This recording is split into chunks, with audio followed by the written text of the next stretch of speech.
Легенда о кашляющем мертвеце.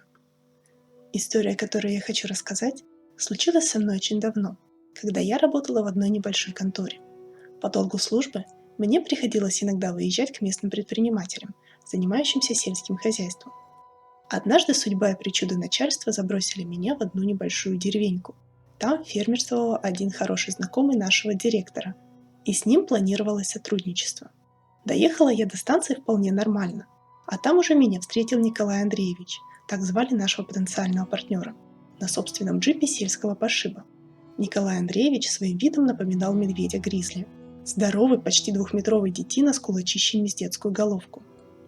При виде меня он попытался улыбнуться, но в результате вместо приветствия я получила звериный оскал.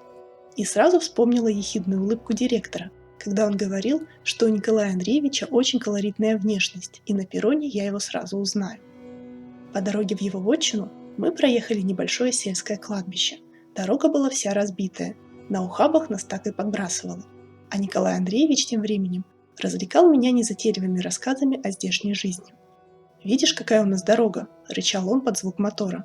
«Однажды ночью я застрял здесь прямо в яме. Это когда у меня еще джипа не было. Машину же не бросишь. Вот и ночевал здесь, прямо возле кладбища. Да уж». «Видели что-нибудь интересное?» – чисто из вежливости поинтересовалась я. «Видел», – многозначительно сказал мой попутчик и выдержал махатовскую паузу. Я с интересом уставилась на него, ожидая продолжения. «Лучше тебе этого не знать. У нас тут всякое бывает», – попытался нагнать на меня страху Николай Андреевич. «Но со мной-то ничего, не бойся». В заключении поиграл мускулами новоявленный Ван Хельсинг, и я, глядя на его звериную внешность, охотно согласилась. Поезд назад у меня был поздно вечером, поэтому целый день мы посвятили работе, а после Николай Андреевич пригласил меня на деловой ужин к себе домой, на котором он пообещал познакомить меня с некоторыми из своих работников. Наталья, супруга фермера, накрыла стол в беседке на свежем воздухе. Вскоре туда начал стекаться народ, причем у некоторых на лицах явно читались следы недавних злоупотреблений. Особенно этим выделялся Славик, правая рука Николая Андреевича. С ужасом глядя на бутыли самогона, примостившиеся возле большого ореха, я поняла, что деловой ужин грозит перерасти в грандиозную пьянку.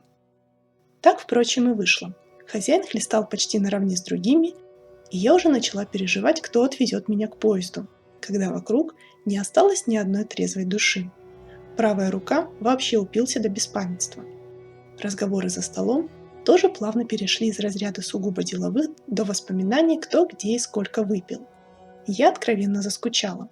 Ближе всех ко мне сидел отец Натальи, сухощавый седой старичок, который, как и я, был чужой на этом празднике жизни, поскольку не пил. Время от времени он укоряюще покачивал головой, и когда пару человек в процессе возлияния чуть не упали со стула, не выдержал.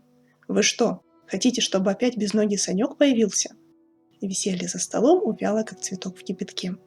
Пьяницы испуганно заоглядывались, кое-кто даже попытался креститься. Оживилась одна я и попросила рассказать эту страшилку местного масштаба. Случилось это давно.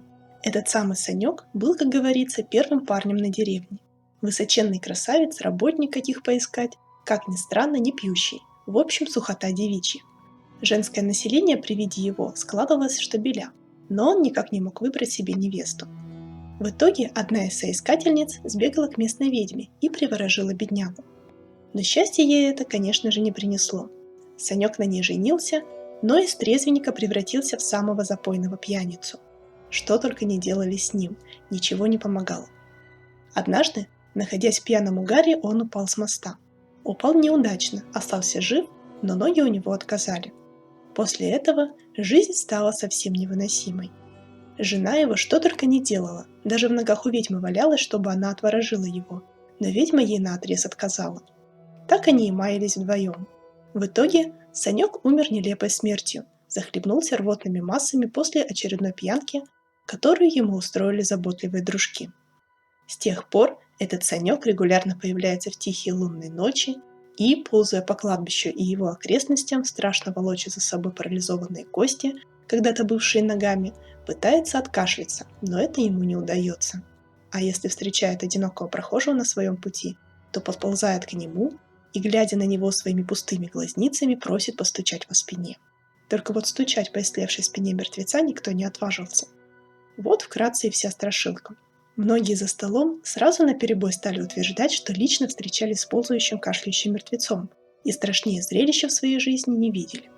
Я слушала все это со снисходительной ухмылкой, разумеется, ни на минуту не поверив в сказанное, особенно услышав, что наиболее часто Санек появляется после праздников, сопровождающихся обильными возлияниями. Для меня в этом ничего удивительного не было, видя масштабы местного пьянства. Я еще хотела спросить, не сопровождали ли Санька зеленые черти, поющие хором, но потом решила не обижать местных. В конце концов, каждая деревня должна иметь свой фольклор и свои местные легенды. Вечерело, и погода начала быстро портиться. Подул ветер, набежали тучи, и хлынул такой ливень, что пока мы добежали до дома метров 5, вымокли до нитки. До моего поезда осталось часа 4, и я, опасаясь, что в такую погоду подвыпивший хозяин не успеет меня довести, стала уговаривать его ехать прямо сейчас. Мы погрузились в машину, причем на заднее сиденье вполз Славик, и лихо погнали по раскисшей дороге. Дождь лил стеной, в машине стоял дикий запах перегара. Нас бросало со стороны в сторону, и я, вжавшись в сиденье, тихо молилась, чтобы мы добрались до станции благополучно. В серой мгле дождя показалось кладбище. По правую руку от нас замелькали кресты. Скорее бы его проехать, только и успела подумать я, как машина, будто наехав на невидимое препятствие, встала как вкопанная. Николай Андреевич, ругаясь немыслимыми ругательствами, вывалился из машины. Назад он вполз еще более обозленный. «Славка, давай назад, за подмогой, сами не выберемся», — скомандовал Николай Андреевич. И, глядя на мое перепуганное лицо, добавил: «Не боись, успеешь ты на свой поезд». Славик, с трудом поняв, что от него хотят, надел на себя плащ и побрел назад, а мы остались ждать помощи. Дождь лил не переставая. Кладбище с неясными очертаниями крестов словно бы плавало в серой дымке. Одиночные крики каких-то животных, шум дождя, перешептывание кладбищенских деревьев и кустов создавали такую мрачную симфонию, что страх мало-помалу мерзкой змейкой начал заползать мне в сердце. Николаю Андреевичу, сумевшему немного протрезветь после выхода из машины, тоже, судя по всему, было неуютно. Тут еще не кстати я вспомнила про многострадального Санька. «А тут он недалеко похоронен, вон за тем деревом», произнес словно загробным басом Николай Андреевич, и я совсем перепугалась. Разговор как-то не клеился, и мы затихли.